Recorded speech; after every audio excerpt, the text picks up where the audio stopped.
Pour son 20e anniversaire, la Foundation for Post-Conflict Development a vu les choses en grand. Elle a organisé à Monaco une journée spéciale mettant à l'honneur le G7+, une organisation intergouvernementale distincte du G7 que nous connaissons. Le monde entier connaît le grand G7, l'assemblée des plus grands pays économiquement les plus riches au monde qui, d'une certaine manière, ont une vision et participent à l'avenir global du monde.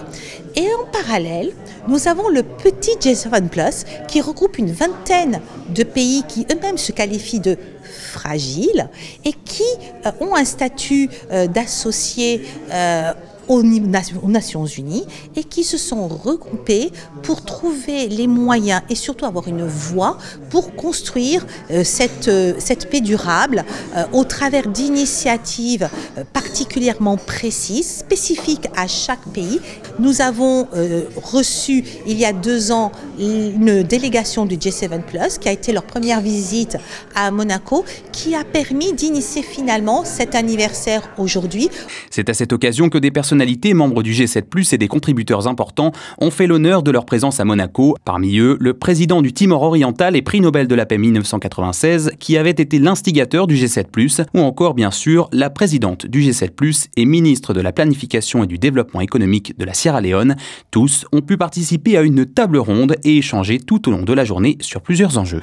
Our perspective right now is looking at partnerships rather than looking at victims and then donors and recipients. How can we now work together, especially countries that have come out of conflict, but also to build investments together with partners, given the strength, the resources. A lot of these countries, as you know, are resource rich.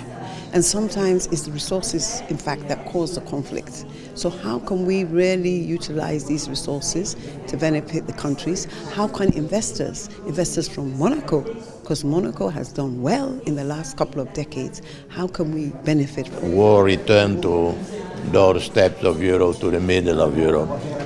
And all of this, of course, it has a huge cost for Europe, and that impact on Europe's ability to help the rest of the world.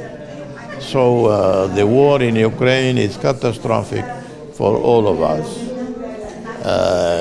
I deal with peace all my life, and I have to say sometimes it is overwhelming. You have to be very resilient, very hopeful, not to give up, to continue to hope for peace in this world of ours.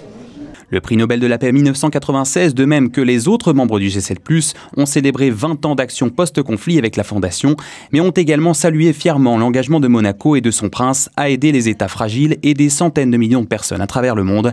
Une belle récompense et une note d'espoir supplémentaire pour cette date anniversaire.